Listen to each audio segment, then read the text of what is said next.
Mga kabiyog, mayroon ulit akong nadaanan. Sa una-unahan lang ng ating pinagkakitaan. Maano na siya pero matigas yung sapot niya. Ayan. Ito. Tapos ito, punta siya dito. Ayan. Ayaw mag-focus. Ito, bumaba siya dito.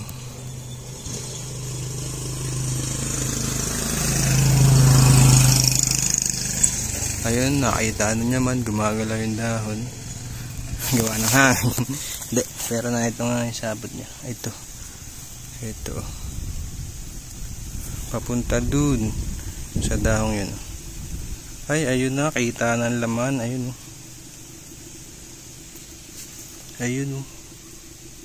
Oha. Ganda.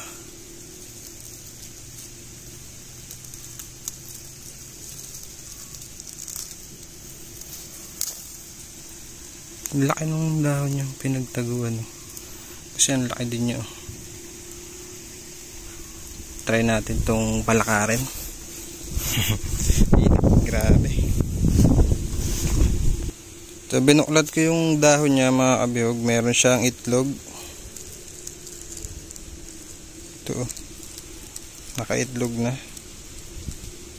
Yan. At siguro ilang days na lang mapipisa na yun. So itong gagamba kukunin natin, tapos yung itlog babalik ko. Yun.